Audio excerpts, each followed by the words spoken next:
Can you tell us a little bit about that Singapore weekend? I've got to say, even just watching from a broadcast standpoint, it was one of the most bizarre weekends. It was completely weird. Yeah, it was so odd that we're basically tuning into free practice one, and everyone's kind of talking about Daniel's on the way out, but there was no like official line. It was odd. It was just so bizarre. And then it kind of been like a day or two after the event that they sacked him. It was like, well, why not just give him the send off that he like definitely deserved? He's been an absolute stalwart of F1 for so long.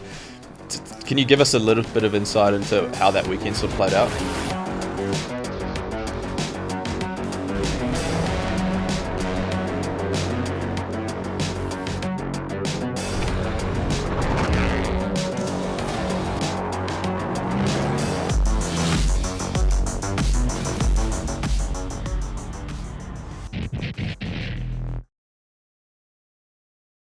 This is the KTM Summer Grill. I'm Andrew Van Leeuwen. I'm joined by Simon Chapman and our resident Formula One man, Matt Kosh. And we're going to have a chat around, I guess, what happened to Daniel Ricciardo in the last year or so. His Formula One career at least appears to have come to an end for now. It was one of the biggest storylines in the sport over the course of the season. Matt, what on earth happened, I guess, is probably the starting point here. It's the multi-million dollar question in AVL, because the simple answer is that no one really knows. And this sort of goes back to McLaren, where it all sort of started to unravel and no one had an answer. They threw the kitchen sink at it to try and get Daniel comfortable there, and it didn't work. And then you wind that forward to RB and he gets that reprieve mid-season last year, and it looked like it's going to click, and then for whatever reason it doesn't. And there's no rhyme nor reason. I've tried different chassis, they tried different setups, they threw everything at it, and there's no definable reason as to why this didn't work. There's no engineering reason why Daniel wasn't the Daniel we saw in the Red Bull days or even the Renault days. His form just disappeared, and it seems as though, from everyone that I've spoken to over the McLaren and the RB tenure, it seems as though it's a mental thing. His ability hasn't gone away. Something seems to have changed mentally for him as much as anything else. Let's just rewind slightly back to 2023. Like, he comes back, he's got this opportunity, he seems to be grabbing it with both hands, and pun completely unintended, he breaks his hand at Zandvoort. Was that a momentum killer in terms of his comeback to Formula One and him rebuilding his career? Yes and no, but we've got to consider as well, he didn't have a great deal of momentum even leading up to that moment. So having those 5 races off midway through or through the second 2/3 of 2023 wasn't a huge deal. In fact, it maybe was even a good thing. It gave him a chance to sit and contemplate on the couple of races that he had back in the car. That injury itself, he came back in Mexico City last year. He was pretty impressive in qualifying. He raced when you go backwards around faster machinery at the front of the field. So what he got out of that weekend was exactly what RB and Red Bull wanted to see out of him. It's why Red Bull and Christian Horner specifically put him in that car.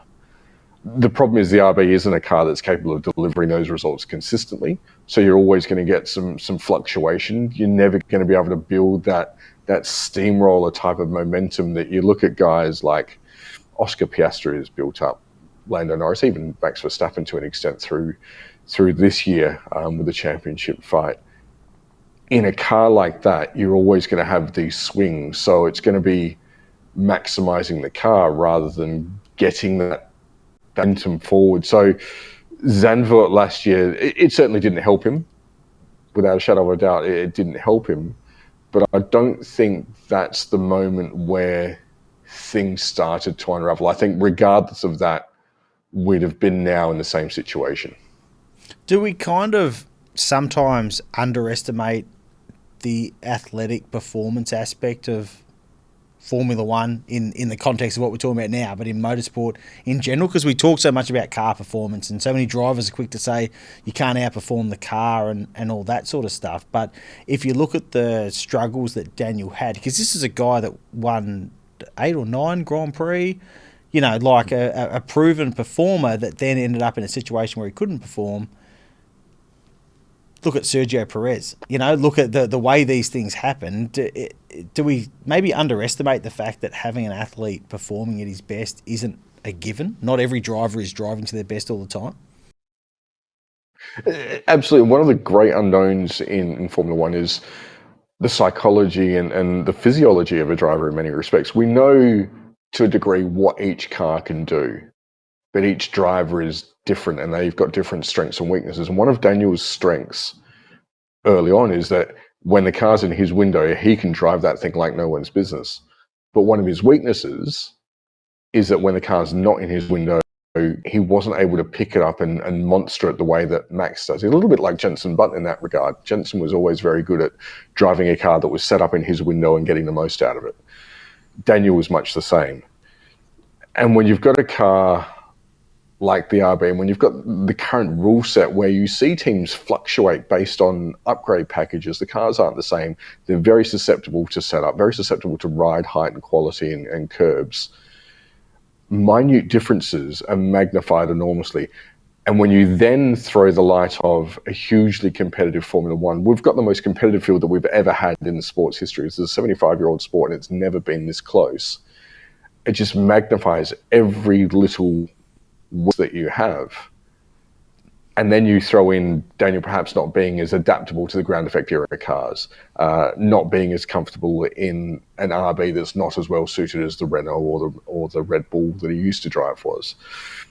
Mix that together and he's 1% or 2% off, and that's all it is. It's tiny, isn't it? It's nothing. Because it's minuscule. It's minuscule. These drivers are exceptional drivers. Every single one of the guys that are on the Formula One grid are exceptional drivers. We make fun of drivers at times, but these guys will run rings around every one of us in any sort of racing car that they ever jump in. And we are talking about tiny differences that can define their careers. Matt, I think a few people would probably look at that Zandvoort weekend and think to themselves, maybe that was the catalyst for the downfall for Daniel Ricciardo. But does it perhaps go even further back than that? I think, the first thing that comes to my mind, funnily enough, is I think it's that episode of Drive to Survive where Christian Horner, they reveal that Daniel's going to Renault and Christian Horner says he's going to live to regret this. And you look at that episode and you think, geez, like Christian was basically on the money there. You know, things didn't go well at Renault, you know, despite being a factory team. You know, it was an experiment that didn't work. He goes off to McLaren. Okay, he got a win, but even that was kind of manufactured in a way. McLaren definitely, let's say, helped Ricciardo earn that win, because Lando Norris could have easily won that race as well. You know, like, is that the case, that this perhaps stems even way further back than even his tenure at AlphaTauri? Probably yes, and it all stems from the fact that driving alongside Max Verstappen, as we see by Sergio Perez now, is an extremely difficult job. It's something that Christian Horner recognises as probably the toughest job in Formula One, because you've got a generational talent who can do things in a car that most drivers can't do. And when you're opposite that in the garage, that's incredibly demeaning. I've had a conversation with a few people of late, and we sort of come to the consensus that 2 years is about the time that any driver can afford to be alongside Max Verstappen, because the first year you're learning, the second year you've got the same machinery, and that's when your head starts to drop. Because these guys, they've come through their junior careers winning. They're used to success. Then you drop in next to Max Verstappen in a race-winning car, and you get destroyed. He's done it to every one of his teammates thus far. So there's an element of that in Daniel wanting to break free and go off and do his own thing, flee the nest a little bit like we all do, get out of the parents' house and go and spread our wings. There's an element of that. He was never going to be a world champion at Red Bull. I don't discredit his move to try and make his own path in Formula One. It didn't succeed. But, I mean, let's just put it in perspective. He had 257 Grand Prix wins. There's very few drivers in Formula One history who've had a career at that sort of level. And there's only been 34 world champions. So it's a pretty rare club that he's in. Just having those race wins, it's extremely rarefied air to be a world champion. So that was always going to be a stretch goal. But you can't discredit him for having a go. McLaren looked a good bet. Renault at the time looked a good bet. The manufacturer involvement, Cyril de Bisbal was running a good ship. There were flashes of greatness there. At McLaren, it just unraveled. And no one at McLaren to this day really knows why. No one at RB to this day really knows why. Alan Permain, who worked with Daniel at at Renault and RB more latterly, he doesn't understand what went wrong. It's one of these indefinable things that we will never have an adequate answer for. And it seems unfair that a driver of the caliber of Daniel doesn't get to go out on his own terms. And perhaps that's why we look back at this and inflate it a little bit, because Daniel's a nice guy. He's a likable guy. He's a relatable guy. We want the best for him. And so to see him struggle and to see him fail, it hurts. There's a degree of, we can relate to what he's going through. And I think that just makes it hit a little bit more. Can you tell us a little bit about that Singapore weekend? I've got to say, even just watching from a broadcast standpoint, it was one of the most bizarre weekends. It was completely weird. Yeah, it was so odd that we're basically tuning into free practice one, and everyone's kind of talking about Daniel's on the way out, but there was no like official line. It was odd. It was just so bizarre. And then it kind of been like a day or two after the event that they sacked him. It was like, well, why not just give him the send off that he like definitely deserved? He's been an absolute stalwart of F1 for so long.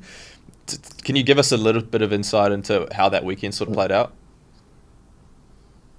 It was one of the most unusual weekends in my career, and I've been to more than a few Grand Prix. Every one of us knew in that paddock that this was Daniel's last race. No one was able to say it.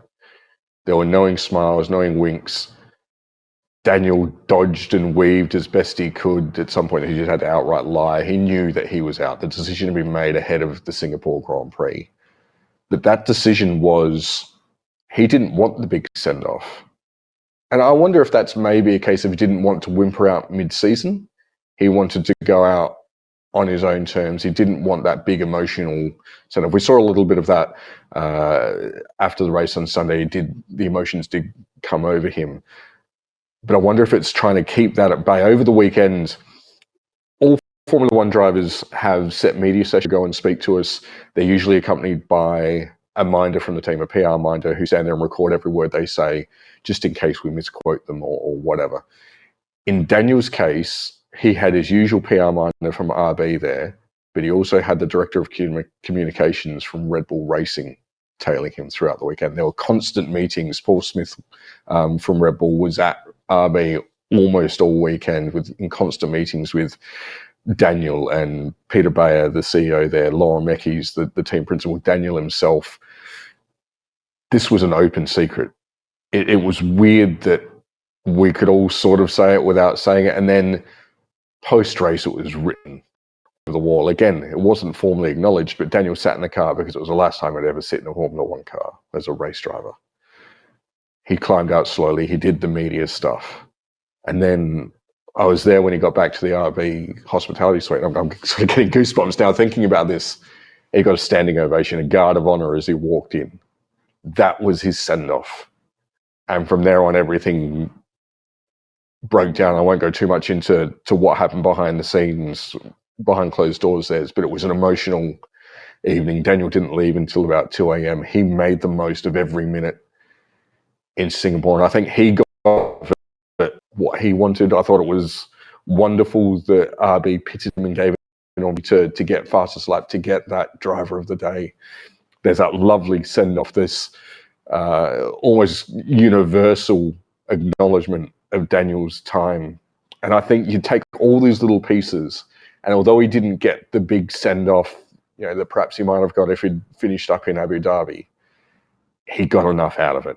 He went out on more or less his terms as best it could have been. I do think it was a missed opportunity that he didn't get a stint at Red Bull, given the way that Sergio Perez's season ended. But I think he was never going to, in the Red Bull program, get that big Sebastian Farewell doing donuts in Abu Dhabi. He was never going to get that. Let's talk about that, Button, and let's talk about the politics inside that Red Bull system, because Daniel effectively lost his job because the seesawing battle with Yuki Tsunoda wasn't considered him contributing enough. Sergio Perez has been comprehensively trounced by Max Verstappen. Now, we talked about the fact that Max is a formidable teammate. He obviously sets the car up in a way that he knows he can drive to get the best out of it that is very difficult for anyone to drive, and that's probably what makes him a different teammate to a Lewis Hamilton, for example, because he pushes the car down a path that is so suited to him. But it's also difficult to argue that Daniel was the worst performing Red Bull driver out of the quartet, because Sergio has struggled so much, yet it was Daniel that didn't see out the season. It's interesting, right? It is, and what this to me speaks to is not the drivers so much, but the power struggle that's happening politically within the team. And by that, I'm talking about Christian Horner and Helmut Marko. There's two very distinct camps there. Although the civil war, to an extent that we saw at the start of the year, has simmered down, there are still tensions there. Daniel Ricciardo is a Christian Horner aligned driver. Liam Lawson is a Helmut Marko aligned driver. So that they're immediately in opposing camps. What I think is also fascinating to factor into this, if you go back to October 2022, the Red Bull czar, Dietrich Mateschitz, passed away. And from there's been this dynamic shift within the power and decision-making within Red Bull Racing. Christian Horner has more of a voice, and I think you can see that in some of the decisions that have been made. Daniel's return to the grid is a case in point. It's a more emotive decision. Red Bull has always been brutal, and it's typically been Helmut Marko that's been credited with holding that knife. But the longer this goes on, the more I'm starting to think that Dietrich Mateschitz was actually the most brutal of them all. He just had Helmut Marko there as his front man. The appointment of Daniel Ricciardo was Christian Horner trying to welcome him back into the family, trying to rebuild a driver that once achieved so much for Red Bull. It was a motive decision. He says it was based on a performance at the Silverstone tyre test in the days after the British Grand Prix. Do you bring a driver back mid-season based on a couple of laps? That's a huge gamble. That's an emotive decision. It's not a logical or a rational decision. Sure, there's potentially higher upswings than what Nick de Vries had, but by that point, Daniel was damaged goods. You then look at this season and the decision to retain Sergio Perez throughout the year. Again, it was an emotional decision. It was irrational to keep him there. It was obvious that Red Bull was losing the Constructors' Championship. But once it was obvious, and from sort of almost the Belgian Grand Prix onwards, that Red Bull was going to lose the Constructors' Championship, a decision should have been made. There was an opportunity there, and the discussion was certainly had post the Belgian Grand Prix into the summer break about where Sergio fit in, where Daniel fit in. At that point, there was a stay of execution for both. That was the point to make a change, because Sergio at that point hadn't done anything since the Chinese Grand Prix to demonstrate that he warranted the drive, that he was going to improve. If the championship's going, make a change. They chose not to there, and we get to Singapore and a change is made. And I think it's another missed opportunity not to have thrown Daniel into the Red Bull. What have you got to lose at that point? The championship again is gone. Sergio Perez isn't delivering. If he's not delivering, what is the risk of throwing Daniel Ricciardo in? I go back to the statement I made before, where Daniel's got this very narrow operating window, but when he's surrounded by good engineers in a good team with a well-sorted car, they can get the best out of him. RB don't have enough of those ingredients to consistently do that. So I think a Daniel Ricciardo at Red Bull would have been able to deliver better results more consistently. Would that have been better than Perez? Well, that's the great unknown. We don't know that.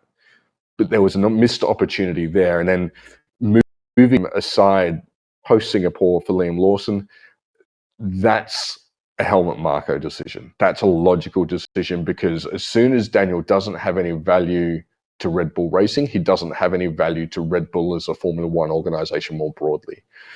Once you accept that, you need to start looking at the future. And by the future, I mean not just replacing Sergio Perez.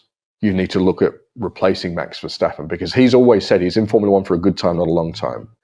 Now, does that good time end at the end of 2025? Does it go to 2026?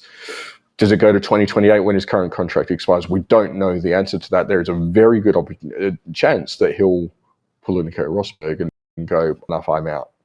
And at that point, what does Red Bull do if it doesn't have its ducks in a row? So it had to get Liam Lawson in the car this year, but I think doing that at the expense of Ricciardo, rather than AVL, as you mentioned, maybe at the expense of Perez, and putting Ricciardo into that seat because the risk was so low, I think there's some missed opportunities there.